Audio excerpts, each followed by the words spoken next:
Most people don't reach their dream, not because of failure. Most people don't live their dream because they give up. You see, it's not the failure that stops us, but that most stopped at their first failure. Those who succeed don't stop at one failure. They don't stop at 10 failures. They don't stop at 100 or 1,000 or 1,000,000. They say, this is my goal, and I will do whatever it takes to achieve it. I will learn the lessons from any failures. I will learn faster, I will work harder, I will work smarter, and I will not quit until my dream is a reality. That's the difference between success and failure. Failure is a massive part of being able to be successful. You have to get comfortable with failure. You have to actually seek failure. Failure is where all of the lessons are. You know, when you go to the gym and you work out, you're actually seeking failure. You want to take your muscles to the point where you get to failure, because that's where the adaptation is, that's where growth is. Successful people fail a lot. They fail a whole lot more than they succeed. They extract the lessons from the failure, and they use that, the energy, and they use the wisdom to come around to the next phase of success. Gotta take a shot. You have to live at the edge of your capabilities. You gotta live where you're almost certain you're gonna fail.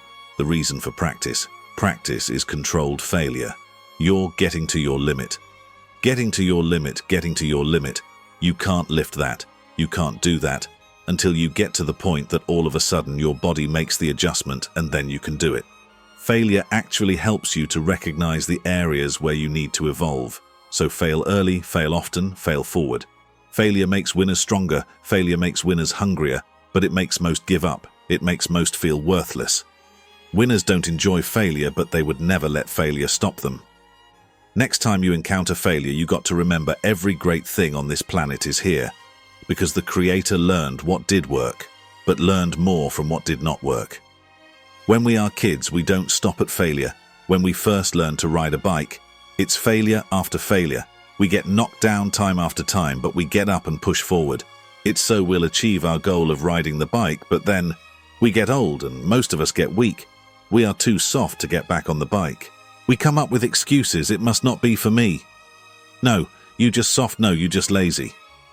Tell yourself the truth. Get back on the bike. Learn why you failed and make sure you don't fall again. Make sure you are stronger for having the lesson. You know, it's always a little bit frustrating to me when people have a negative relationship with failure. Fail early, fail often, fail forward. You're here right now at this moment because tomorrow you want to be somebody greater than the person you are today.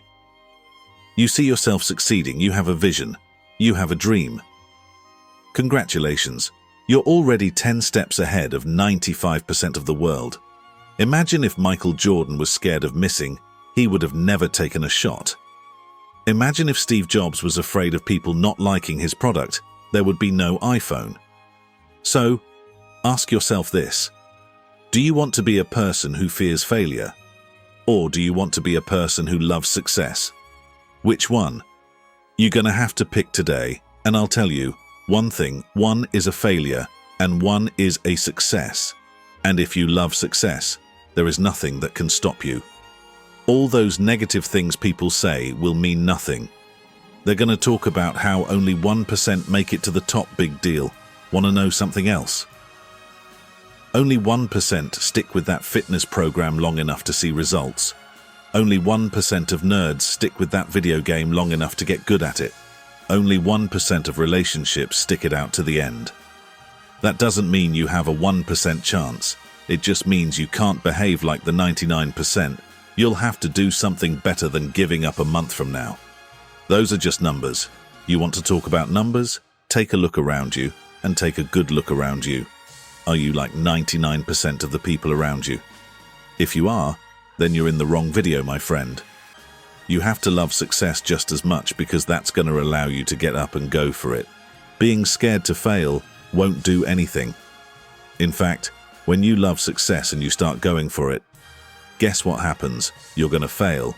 You're going to fail 10 times, 100 times, maybe even 1,000 times. But that's okay. Failure isn't permanent. Falling isn't permanent.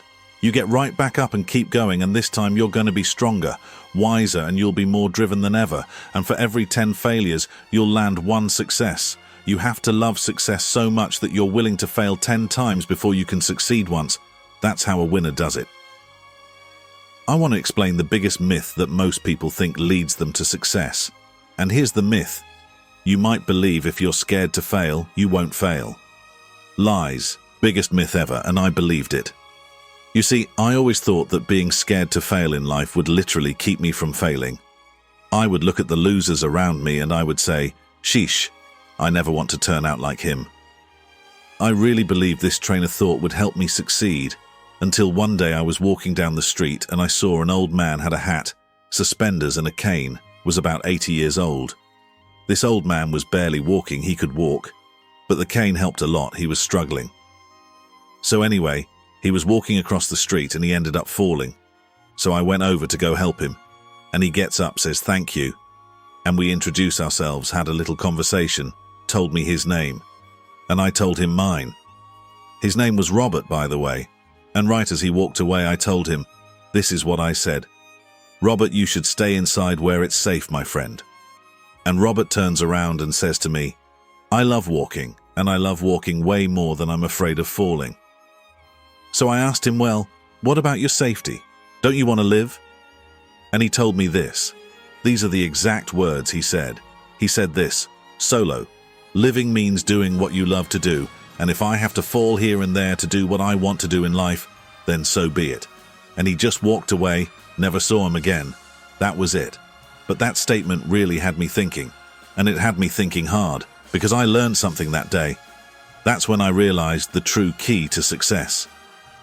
You see, I always thought, if I could just fear the act of failing, and if I fear it like crazy, I will succeed, because I thought the fear would magically motivate me to get out there and start taking action.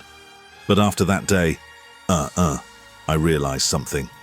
I realize it's the love for success that will lead me to succeeding.